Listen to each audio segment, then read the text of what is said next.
comparing the pandemic cover-up to the CCP's latest persecution campaign. June 27, 2020.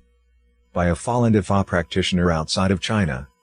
Every few years since it took power, the CCP has ordered a political campaign to target a specific group to renew its intimidation of the Chinese people. As Qigong became trendy in the 1990s, Falun Gong, an ancient spiritual and meditation discipline based on the principles of truthfulness, compassion, forbearance, quickly stood out from thousands of Qigong schools because of its free instruction, profound spiritual teachings, and powerful health benefits. Even though the government initially promoted Falun Gong as it brought down the country's healthcare costs, its overwhelming popularity and complete independence from government control eventually prompted the CCP to choose it as the target of a new political campaign. In 1999, 10 years after the massacre of pro-democracy students at Tiananmen Square, the CCP ordered the persecution of Falun Gong. Combining its decades of experience in carrying out political struggles with the fast development of modern technology, the CCP was able to make the persecution of Falun Gong more covert, cunning, and sophisticated than all its previous campaigns. With strict online censorship and the promise of economic benefits to the West, not only the Chinese but also the rest of the world have turned a blind eye to the massive arrests, detention, torture, and killing of Falun Gong practitioners. Looking back at how the persecution of Falun Gong has evolved in the past 2 decades, one can't help but see the astonishing similarity in the cover-up tactics used in both the persecution of Falun Gong and the coronavirus pandemic.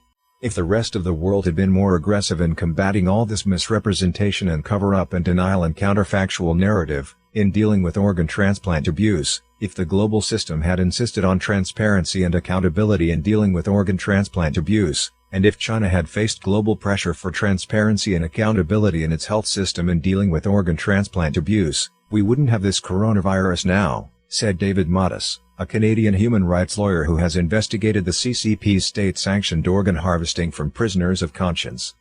One can assume the Chinese Communist Party did not intend to cause the spread of the coronavirus, but what they have been actively engaged in is willful blindness. And I would say that the rest of the world also has joined them in this willful blindness. And we are now all suffering its consequence. Mattis continued. Below, we look back at the CCP's history in hopes that it can provide some clues in how to prevent this tragedy from happening again. Censorship. Just as the CCP didn't allow anyone with information about the coronavirus outbreak to disclose it, they also prevented Falun Gong practitioners from exposing the persecution of their faith. Both private and state-run media outlets, websites, and personal blogs were ordered not to publish information about the persecution. Similarly, the authorities blocking the publication of coronavirus genome sequences is akin to its banning the publication of Falun Gong books and audiovisual materials. As a result, people couldn't see authentic information, only government propaganda. A Falun Gong practitioner told Minghui.org in 2011 that he attended a county-level work meeting about starting another round of editing local chronicles. The chief editor said, "It's absolutely not allowed to put down a word related to the 610 office, an extra-legal agency created specifically to persecute Falun Gong, or Falun Gong in the articles. The International Society is criticizing China's human rights situation.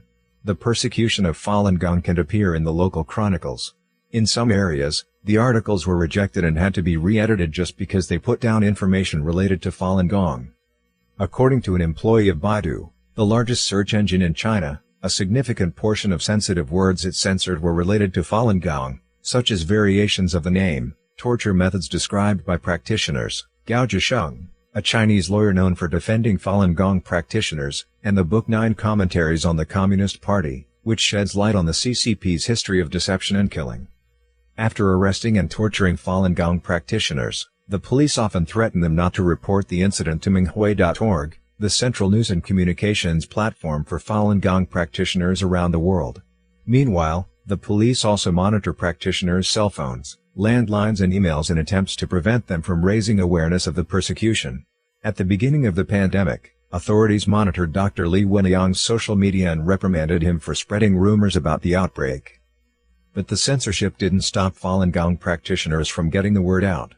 With all information channels strictly controlled by the CCP, some practitioners chose to intercept TV signals to broadcast information about the persecution. Between 2001 and 2005, a total of 129 practitioners, nearly one-third female, were arrested for tapping into TV cables to get the word out. More than 85% of the practitioners, numbering 110, were given prison terms ranging from 3 to 20 years, with an average length of 12.5 years.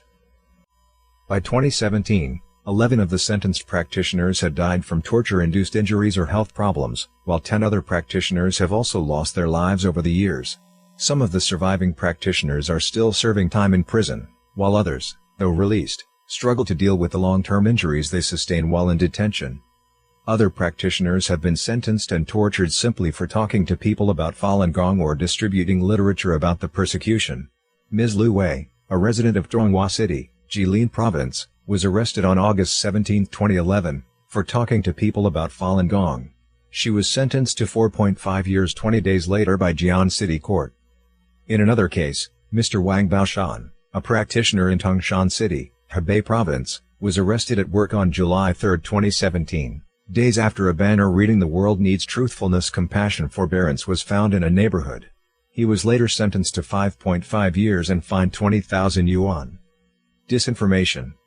Alongside the cover-up of the persecution, the CCP also spread disinformation and propaganda to demonize Falun Gong practitioners and justify the persecution.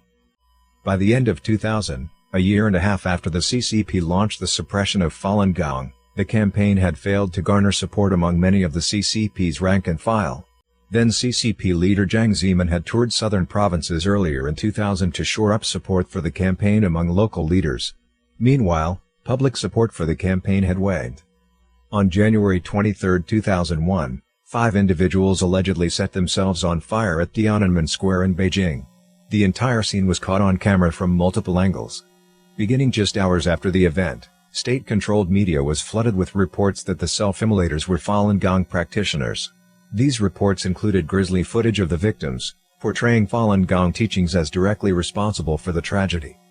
In the next few weeks, state-run media continued to report on it non-stop, quickly turning people across China from respecting and sympathizing with Falun Gong to becoming infuriated and attacking the practice.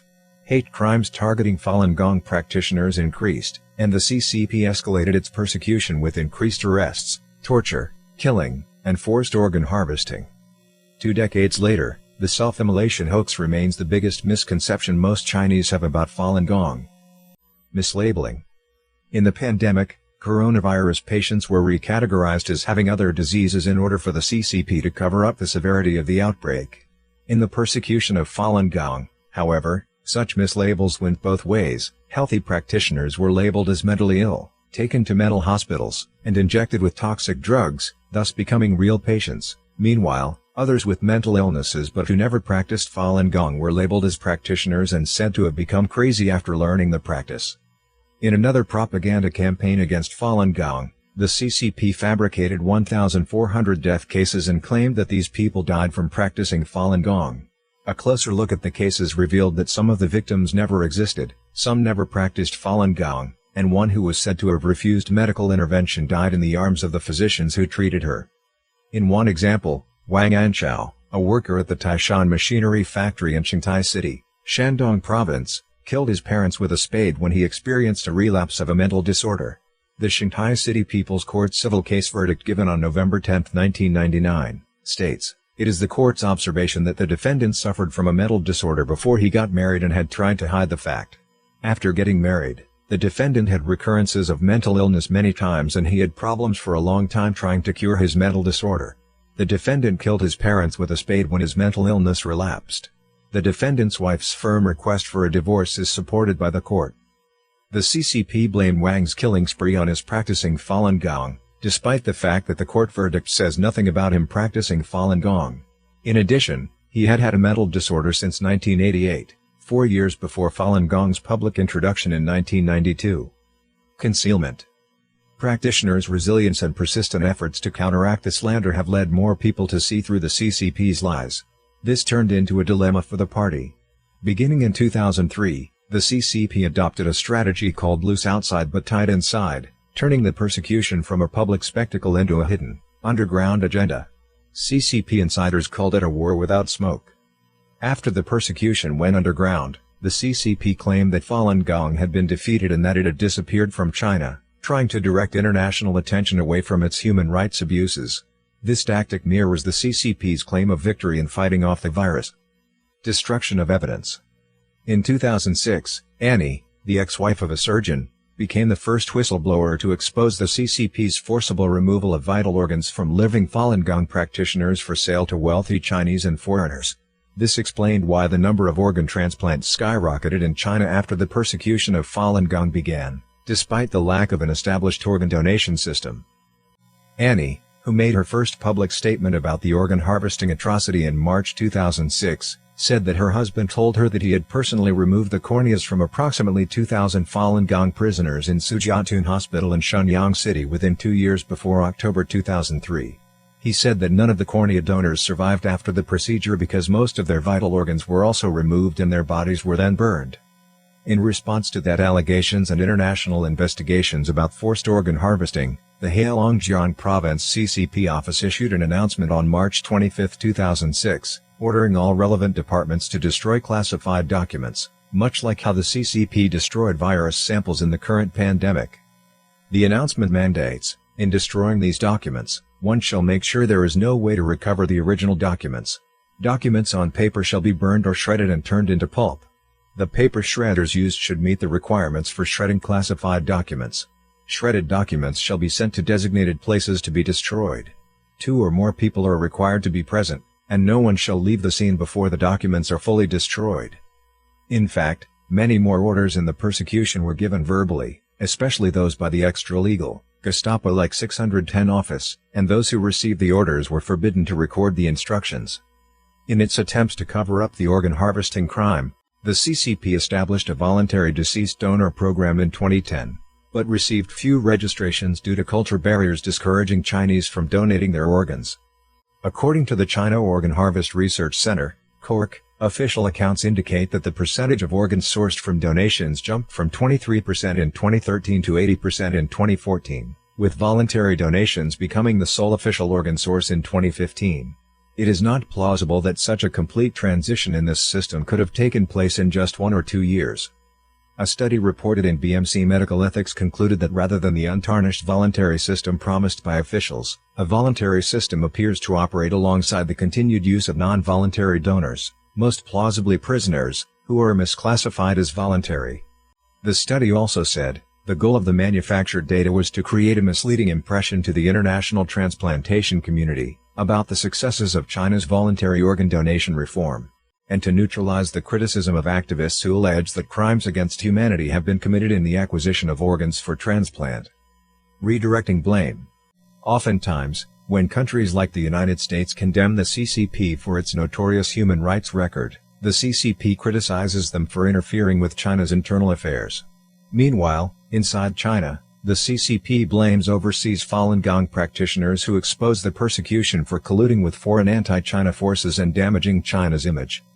When CCP spokesperson Zhao Lijian blamed the U.S. Army for bringing the virus to Wuhan during the Military World Games in October 2019, one can't help but remember how former CCP chairman Jiang Zemin personally handed out a pamphlet defaming Falun Gong to more than 10 heads of state during the Asia-Pacific Economic Cooperation Summit, held in New Zealand at the end of 1999. In France, Jiang Zemin labeled Falun Gong an evil cult to foreign media in order to advance his persecution policy.